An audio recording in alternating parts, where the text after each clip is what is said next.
Hey people, welcome back to another review episode. Okay, this is Ian here along with Chris, and we're going to be talking about those darn dirty Planet of the Apes. Wow, why did you even water that down? It's not like it's all that bad being as damn dirty apes. We're both fresh off the road here seeing War, the Planet of the Apes. This is the third movie of the trilogy that's been ongoing Prequel. here. It is prequel trilogy. Prequel. Whichever one you want to say interchangeably. If you like alphabetical order, I understand. It can go either way, but the movies cannot. It is the prequel trilogy. Love it. I'm curious. Did you tune in a whole lot to the originals back in the 60s? Really? Yeah. We talked about that in last week's Jagged Edge show. I've seen them. Jeez. I haven't, it's been so long since I've seen the first one, I barely remembered. I've seen the second one, I remember pretty vividly. That is such a bad movie, just in general. It's like Superman 4. It's like your favorite superhero movie, Superman 4. Which yeah, for sure, man. Not just panned as a bad movie or of the genre, but one of the worst movies ever. It's so bad.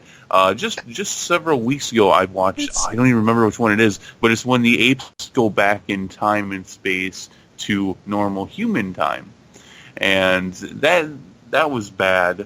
There was at least half a dozen times where I could actually see the actor's mouth behind the mask talking through the ape mask, and you can actually see the person's teeth and lips and. It's so bad.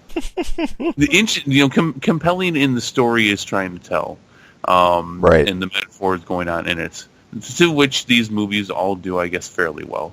They do. Not a fan. Very cheesy. Generally don't like it. It's interesting as far as cultural background and movie background, sure. I'm not a fan. Wasn't a fan of the remake either, done in the early 2000s, I think it was. These were good. Yeah. Spoiler. Yeah. Compare that though. The issue you just highlighted with the sort of corny props / effects. I think at the very least today we're at the point where we've gotten over that hump. I would hope so. Yeah. As far as just the expressiveness, just the general aesthetic. I think the depth of each character we see, Caesar namely. And at times the Sci-Fi Channel will show you that you're wrong. Yeah, they will. And come out with something with really bad visual. Hey! Don't touch my Sharknado. I mean, I love horrible movies. I will dig deep into the recesses of Netflix to find some of the worst crap that they've got out there, and I will enjoy every second of watching that horrible thing. Hey, I think the last really corny thing I saw is probably was Sharknado. Then there was Langoliers, but that's different. I'm going to get way off track if I keep talking about that. Right. War for the Planet of the Apes. This is you damn dirty ape. We were talking a little bit about this show, just kind of talking about general impressions of this and coming away with it. You didn't find this too engaging, did you? It was okay. All right for what it was. Well, and we talked a little bit about this before the show, just comparing notes a little bit. So we're not spoiler right now. Okay, visually, sorry, I'm having these. I'm trying. No, that's good. I'm trying to tell two different things at one time. The individual movie itself is good. You put it in with the rest of the other two, Rise and Dawn, and it is by far the weakest of the three. That being said, this had some absolutely fabulous visual and audio storytelling, and right. I think if you come away from anything, you can't miss that. The ways in which the story is told with very little to any words, just simply words being used for obvious reasons. For the most part, Caesar's one of the few apes that can talk, and then the rest use sign language, but even then they use very simple words and not many words. But the way that they told the story through most of it like that, I'd say about 2/3 of the movie is told like that. It's very good. Doesn't leave you hanging. It does sometimes leave you wondering. but they use that well. Visually, it's a beautiful movie. Matt Reeves does an awesome job here. It's why everyone can't wait to see what he's going to do with Batman. But yeah, overall, looking at this as a whole as a trilogy, my biggest issue with this is the same thing that happened for me for the Matrix movies. I loved the first one. The second one was good, but I was bored to death by the third because I could have not seen this movie and I could have told you every single thing that happened in this movie. Predictability factors. It's something close to look into with, I think, any series, especially one like this. I mean, you could argue at the end of 2, there were, especially knowing where this series goes eventually, of sort of the path you'd have to follow. Like, I think there's a really rough guideline laid out at that point. Predictability aside, though, because I can agree. There's a lot that you can see coming from a mile away here that you guess, you can look at.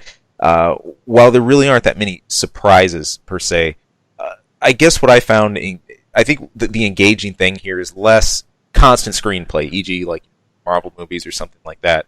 But of course, as you mentioned earlier, really the questions it evokes. I think Planet of the Apes is always one of those that sort of hits a button, sort of like some of the earlier Star Trek series. I always think of it in the vein, it's like Next Generation. Questions of ethics, the usual notes of what it is to be humanity, defining our best and worst, so on and so forth. I think a lot of pretty common tropes you'd see examined in cases like this. But for me, at least, that was sort of what kept the gears going. It's like I could see where the contours of this are. I know where it's going, but thinking about this in the larger scale, and then basing that too from the first 2 movies, I guess the notion of redemption, vengeance, mercy, especially in what how that's achieved and how that's not achieved. So, well, without getting too much into the details, because we're a non-spoiler right now, I would say that there is a compelling plot here with a new element to what's happening in this world and what it means for both species. Right. That's fairly interesting. A little bit compelling. But like we said, this is the prequel trilogy, and I don't know how many people actually know that this leads up to the original 1960s movie. This is a bit of a gap for it. I guess kind of easy to forget that, considering those came out 40 plus years ago.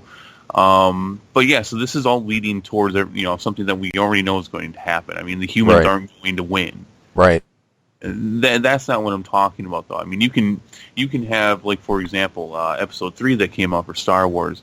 I mean, Anakin's going to turn into Darth Vader. Sorry if that's a spoiler for somebody, but get out from under the rock. Please, I hope so by now.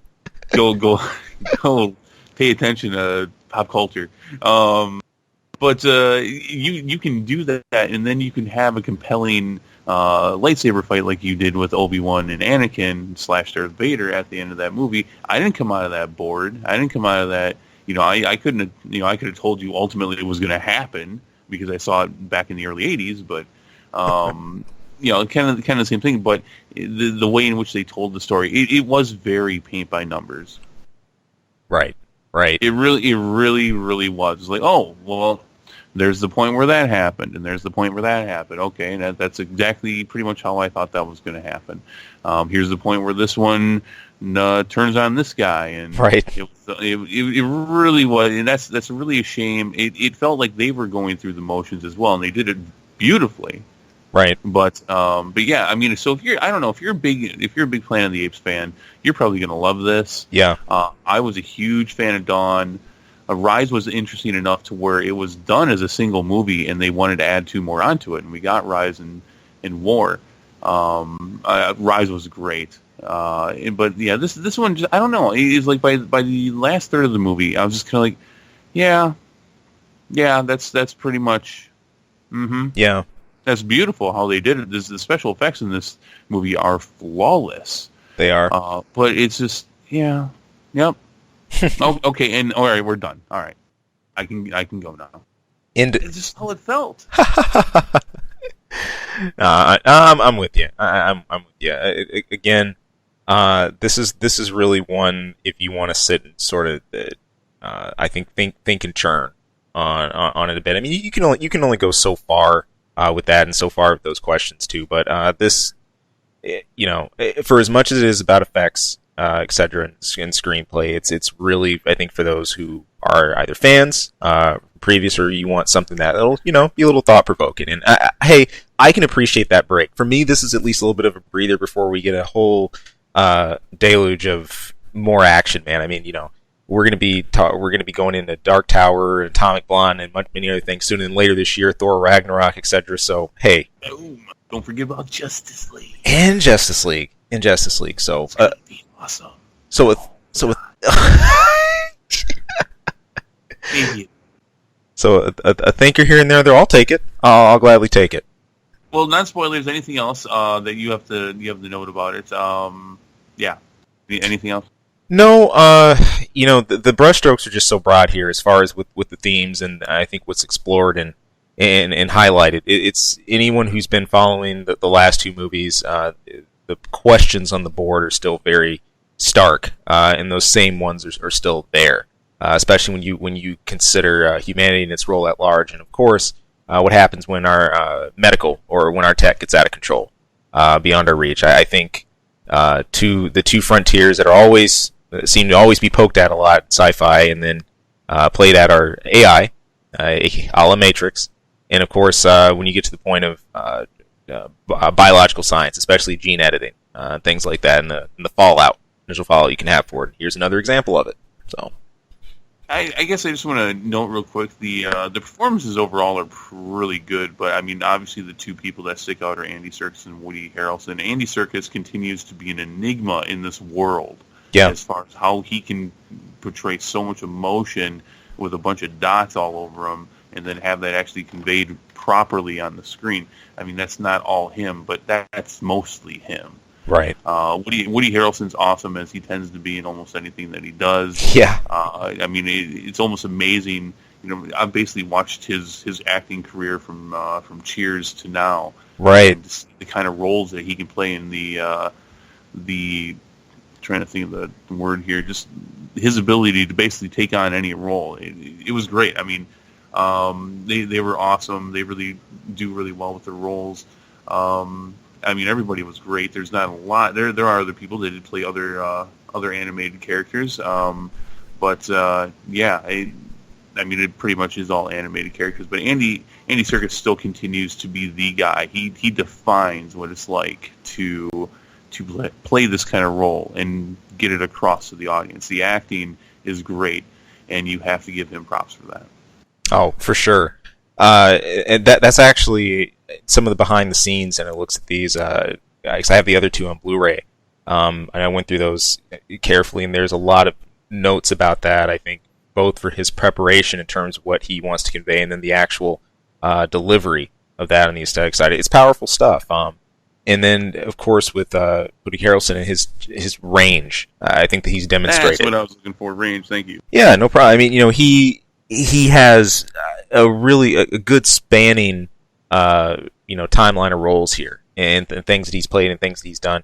He hits it again here. And, there's a few parts in this where it's really easy, I think, to deliver poorly or kind of come across as disingenuous or a little corny. But he strikes such an excellent balance, I think, of being totalitarian while being reflective. He very much plays a character that views the necessity of things, or what he sees as the biggest necessities, even if that spits in the face of what the rest of humanity thinks. I'll agree.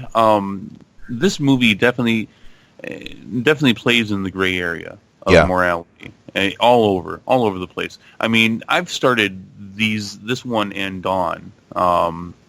I started both of them, one in the roof of the humans, and then at the end of them, just like, I just can't. Right. You guys are assholes. Right. And that's, I think you highlight a key to sort of, as we wind down this section, that transformation process that happens as you watch these. You start off cheering for humanity's normal, cheering for mankind, and then you really just it starts to take a toll. You just start just counting the notches, just all the things that are piling up, and the missteps and all the mishaps and all the issues and everything else. And you sort of get to the point, at least this is how I felt, especially at the very end of all this, like, you know what? We really dug our graves here. We really asked for this, and frankly, so be it. I mean, there's too much here to ignore and say otherwise. So be it. All right, do we want to spoil the crap out of this now? Let's open that present. Spoilers! Okay. Were you surprised? So you're in spoilers now, people. All right. Were you surprised that Caesar died at the end? No. Especially because of I think the illusions that were being made the majority of the time. I think with the long suffering and sort of his coming about, he is very tormented. I think with the legacy, the memory of I'm going to butcher this. Koga? No. Koba, B-A, not You see, G-A. no, I agree. I'm not surprised that he died in the end. I'm surprised he died peacefully. I'm surprised he died in such a manner. Right. It's like, all right, I've done this finally. Let's take a nappy poo and not wake up. And in a way, I sort of think that there's somewhat of a beauty in that. That's because had he followed the path that he set out to do, e.g., his family's murdered by at least his wife and his oldest son are murdered by Woody Harrelson, murdered by the Colonel, sets out to get his vengeance, wants to do so alone. Some of his closest comrades refuse to let him do that alone. They come with him both as a physically protect him, but also in the case of Maurice, I think to sort of ethically and morally protect him and not let him sink lower than what they believe he is and what they know he can be. And I sort of think he hits that apex when, Caesar at least, when he's captured. He decides to go into the compound alone, tries to take his revenge. Of course, none of that works out. And he's given that chance again later. But I think it's sort of the beauty in it. Caesar's been so long suffering through all three movies with so many things, so many complexities that he's had to work through on both sides. I'd say had he given into that and really just caved and just taken his vengeance and been no better than the very things he'd been fighting against, then yeah, I think a death of violence would be fitting. But it's almost sort of, to me, it almost felt like a reward at the end of the road. A really rocky road and a tough road to follow, but he had peace in that. It was that peaceful death I thought was very reflective of the peace he was able to achieve by not giving in to those base desires, by not giving in to the stuff that he thought he should first. Yeah, I don't know because he totally would have gave into that stuff if it wasn't for his friends.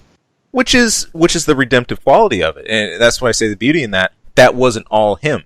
It shows that he had to have an anchor, he had to have something to pull him back when he got pulled out of the moors about it. And I think because they were there, because they were able to do that to sort of steer him, even inadvertently, back towards that path, there's a certain peace he got out of it. So, yeah. Also, right. I look at real quick too. Some of the other parallels to sides. The suffering on the part of his people. Also, the very end reminded me of a lot of even biblical allusions about crossing over to the promised land, about not how all who were part of the original group, part of the original flock, make it there. Or they may get to see it, but they don't get to fully cross over into it. I think you could draw parallels with that all day. I don't think I have to write those on the board. So I'm a little confused, and maybe this was just a nod. How far in the past do you think this is to the 1960s versions, the original Planet of the Apes? Like, how far do you think this is? Decades? Do you think this is hundreds of years? Because I had always had the impression that this is like maybe even 100, 200 plus years before that one. I'd say you're accurate. Well, but it's and then he's got a son named Cornelius, right? Who is one of if maybe not, maybe even the main cast from the original movies. Exactly. I think, so. Yeah, like I feel there's some liberties taken. I think the girl Nova. I think that's significant too. I'm going to look that up while you're saying stuff. No, very. I think there's some liberties taken as far as how to base things. In this version, what we have unfolding, that future that leads towards that point of, as you're saying, where Cornelius is one of the main base characters, could very well be a shorter span than what we actually see in the original '60s version. Just a slight transposition. Even so, even if it's not, I think part of that begs the question: how fast would apes evolve? What could they achieve if not mired in war, if fully working as a community, and not dealing with the exact same problems that that we would have, and just with the rate of intelligence they'd already been able to acquire in a small amount of time, amount of coordination they'd be able to do. I think that that begs the question: could they really just move faster than what we're actually calculating? Yeah, Nova was a character from Planet of the Apes and Beneath the Planet of the Apes. I knew it was. There you go. She was a very pretty young lady. At least at this point, she's an adult, though. Mm-hmm. But it says born in 3,956 and died in 3,979. So, yeah, I think it's kind of weird because I've actually heard Matt Reeves say that this is supposed to line up directly with the original movie, but they're a couple thousand years off. Definitely, which part of it too, when we start thinking of I could be off my originals. I haven't seen them in a long time. We start thinking of the lineage of Caesar and the leaders in ape society. I mean, hey, if maybe it's not that Cornelius, maybe it's someone else, a different ape named after him. As far as we know, Just a lot of knots. It's kind of throwing me off. Yeah, I agree. And I think that shows the danger when you're doing homage or too many familiar nods, especially in the context of a prequel. Especially because you're more beholden. I think the more of those nods you do in that context, the more you're kind of setting that path to say, hey, here's where plug A connects to plug B. Whereas sometimes there's actually a gray area, and you might not be meaning that, but that's what you've communicated to your audience, and that's what we're running with. So, oh well. So what do you think about the rest of the military, which, by the way, they conveniently said was all the rest of the humans? Yeah, it seemed just all dying in a snowfall. I thought that was kind of cheesy. Yeah, it seemed a little. I was disappointed with that. I think the most. That was the one kind of bow tie on all of this. I mean, we saw all the signs on the board of, well, okay, there's supposedly one more large military force out there, but man, look at what's happening. Eventually this disease is going to keep mutating. People are going to run across these issues, and they're just going to kind of slowly die out. That's sort of where I thought this was going. But then, kind of just a neat bow tie. A couple huge explosions at the end. Everybody rushes in. I'm kind of thinking, advanced, current militaries and whatnot. There would be a good idea of the type of setting that you're engaging in a theater of war, and especially if you're near like a mountain range or could cause avalanches. I would imagine that would have been calculated. I'd imagine. Yeah, I mean, it felt kind of cheese to me because I get the metaphor that they're saying of, well, here we are once again. Right. The usual tale for Planet of the Apes, and man has brought on their own demise, which has been the story from the first one and the second one. And so I get it, but at the same time, it's kind of like, really, the snow is going to come and get them. Yeah, really? Okay. It felt pretty weak. Yeah, no, I'm with you there. I mean, it's sort of, but it sort of paved the way for everything else, didn't it? I mean, perfectly. And there's no pursuers. Perfect. Just like you said, perfect bow tie. Yeah, this sort of nothing to worry about. I think takes away that urgency these movies always had. That there was always sort of an immediate threat to ape society, whether that was internal or external. That there was sort of always something to keep hidden from, something to be on the run from, and that's just removed. It's tough because you got to do it somehow at the end of this. You want to. I think coming away from this movie, one of the best things you could do would be to assure audiences, hey, the path is clear. Like, this is it. If there is any doubt in your mind that apes couldn't win, I mean, I don't know if I agree with you. I think them traveling to their new hidden land that's enough. I think that would have been enough, and you leave it open. One of the things that they've been saying is like, well, what about other stories? And Matt Reeves has said, well, beyond this, I do have other ideas, but I think this puts the whole thing together pretty nicely, leading into the next one. But okay, but you could have left it open. Other people could have done stuff. I guess maybe not. I don't know. It just felt a little too perfect and tidy. Right. So. Like, yeah, if there's one thing that the Planet of the Apes movies have not been is clean and tidy. Yeah, no, not at all. We're used to it being a hot mess. So let it be a hot mess. It wouldn't have been too bad. What do you think? I don't even think they ever gave him a name. That funny monkey. Did he have a name? I don't think he did. I don't think he did. He was hilarious. Yeah, he was. That guy was awesome when he came out ready to travel in his jacket and tie. Yep. Oh no, that tie, but his hat, and he's like, "All right, I'm ready to go." Look at me on people. He was sort of the crazy that had been out in the boonies too long, right. and had this awkwardness about how to interact even with those of his own kind. He was like, oh my god, they're finally another ape showed up. Like I thought I was like last one left in this area, and then he just gets carried away with that. But he was funny. That was delivered well. That wasn't forced at all. It was just sort of through the nature of his characters. I thought it was a much needed narrative of that perspective. Oh yeah. I mean, where else do we really get those kind of breaks in the series? Right. I can think of few and far in between. It's a pretty serious trilogy anyway. So yeah. Yeah. Let's see. Anything else? I think that's it for me. Yeah. So, out of one, was there anything else you wanted to share? No. The one other I was sort of thinking of was at least a theme that's been struck at a lot is the balance between helping mankind and living in ape society, and this was done through two ways. One, you had Caesar's camp, who, especially when they ran across Lake Nova, it was sort of just by virtue of, well, she doesn't have anybody else. We'll just, she can travel with us so long as, we stick to certain conditions and whatnot. But it was just pretty simple. It's just, she doesn't have anywhere to go. Let's take her.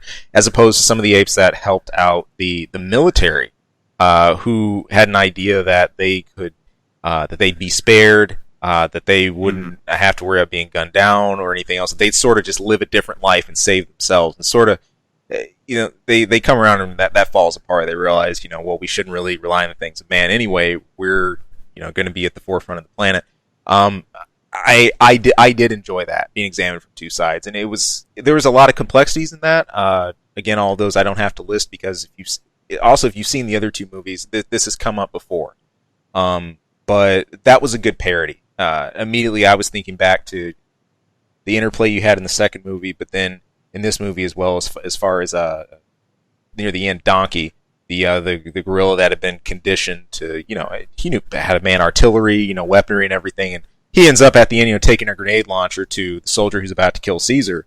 Right. And it's just sort of his awakening moment, like, hey, there's only so much of this I can do. Like, that's enough. Like, this isn't what I thought it was going to be. So I think there's a lot that can be written about that. But definitely a moment there too of no good deed goes unpunished with Caesar and Preacher there. For sure. That you let that one go.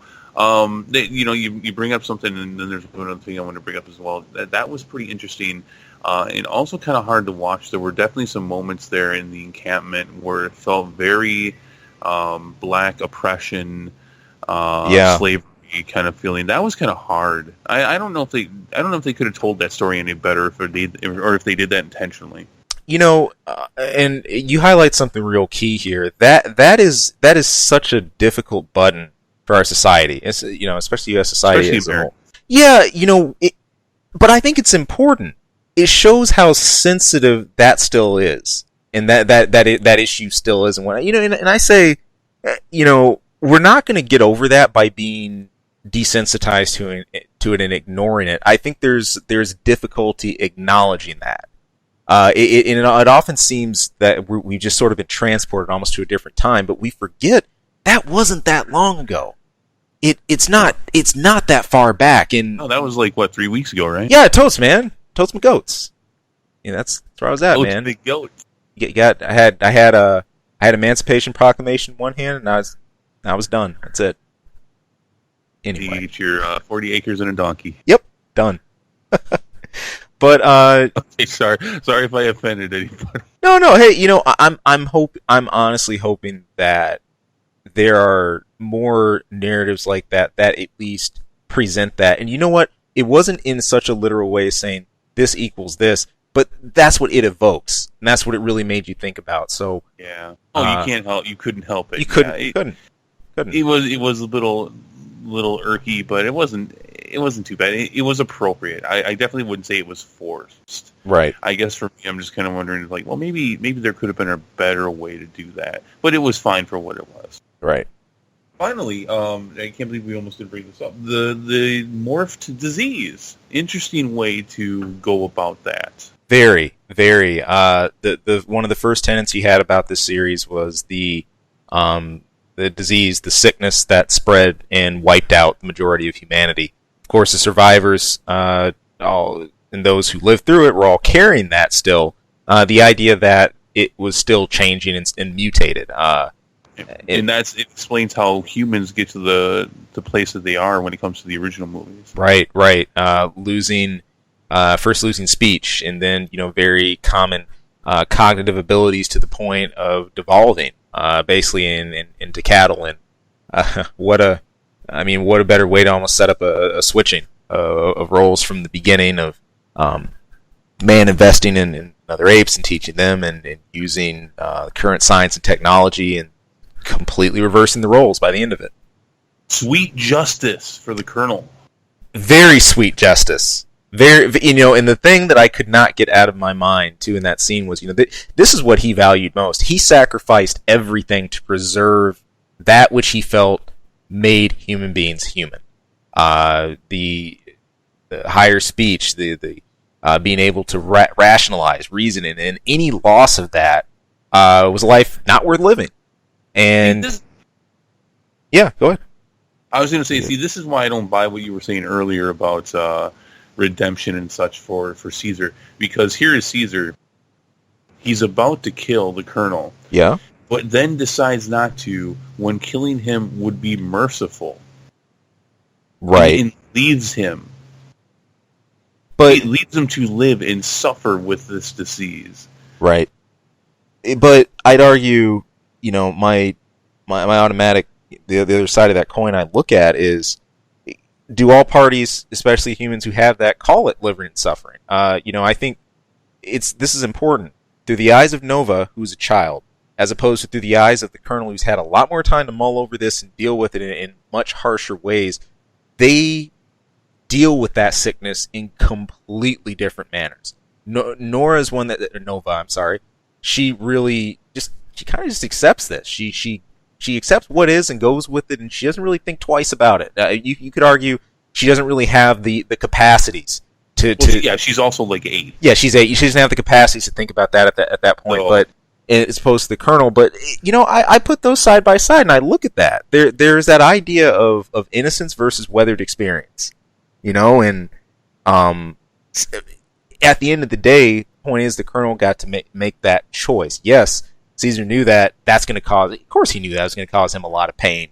Just even the notion of living like that. I remember I just kept saying to myself during that scene, if you're not going to do it, he's going to do it immediately. Like that's. And he did. Yeah, I say there's no question on the board about that. So in one hand, yes, you could see Caesar as well. That's very cruel and merciless, not just to kill him out of not even out of pity. Yeah, or spite, or out of pure mercy, but just to let that go.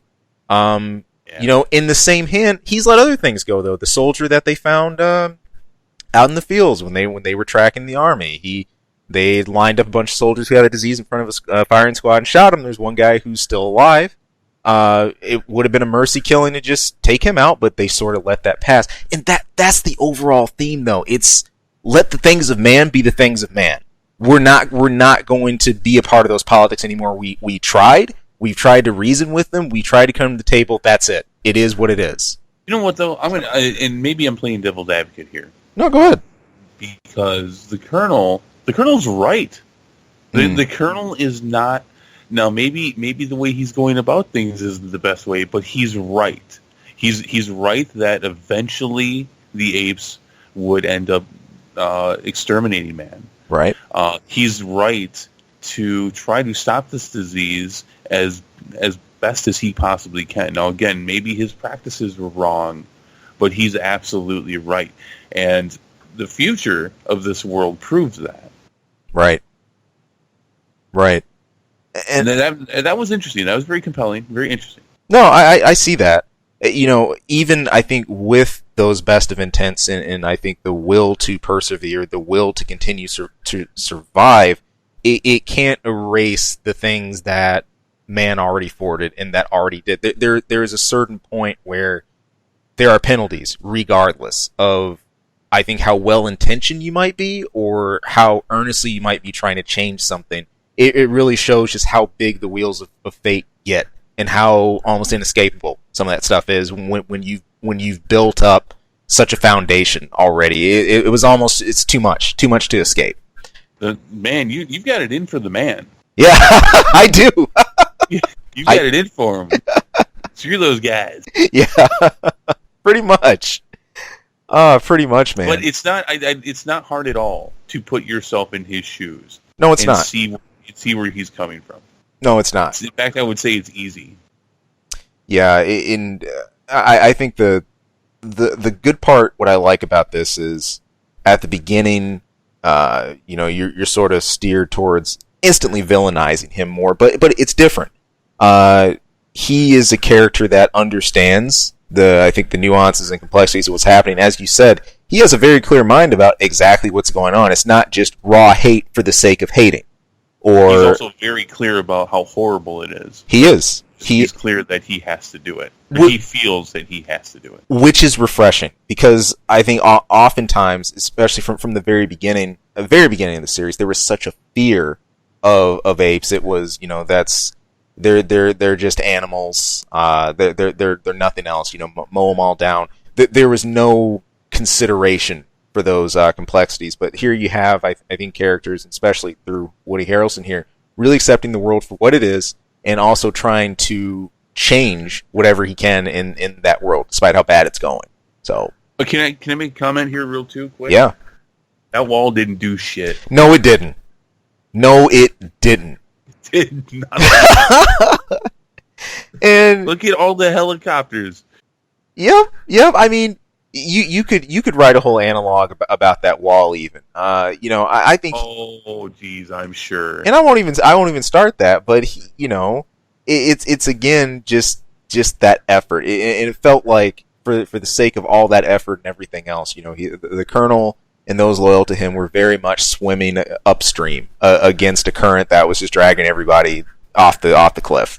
So I'm sure there was an intentional metaphor when it came to the wall and what it was doing to an entire race to build that wall, and then how useless it was when they thought they were going to need it. Yep. That's all I'm going to say on that. Yeah, go where you will with it. It's pretty clear. So, fair enough. So, 1 out of 10 damn dirty apes. What would you give? I'll take my doc points off. I'll take one off for just sort of predictability factors. Well, I think we knew a lot of things ago. I'll take another point off for the whole bow tie. But, I'm honestly hovering between a 7.5 and an 8 on this one. I'm going to have to go with, worthy ending. Why not? I'm in a good mood. I'll take an 8. You're going to give it an 8? All right. Yeah. I'll give it a solid 7. Fair enough. 7, because it is while it was a boring story, it was told very well. Yeah. But yeah, a little bit too perfect bow tie. Cheese in the wrong direction in some cases. It was a beautifully told story, but it just wasn't a very good story. Yeah. Mainly because we have seen this so many times in different iterations. It was very, very predictable. Yeah. So I was falling asleep. The last 30 minutes. Yeah, you were. I mean, you're about to clock out here. As I was saying before, hey, I kept engaged enough. At least kept enough gears turning. Making different parallels, comparisons to where I just kind of nodded. It's not anything, of course, that I set after and through credits for, or anything of that nature. But hey, kept me engaged enough. I can deal with that. So I think solid job. Well, there it is, our review and discussion of War for the Planet of the Apes. Do you think, before we go, just real quick, do you think we will see another one? Either another trilogy or continuation of this story? I mean, eventually, I'm sure they're going to reboot this down the line at some point. Right. But, I mean, do you think that, well, I guess when, and if we do you think we'll see another Planet of the Apes movies? Like you said, it was very likely to get a reboot or something else down the line. With as far as what you tell at this point, I could see at least one more intermediary movie before we've done the full jump into far flung future.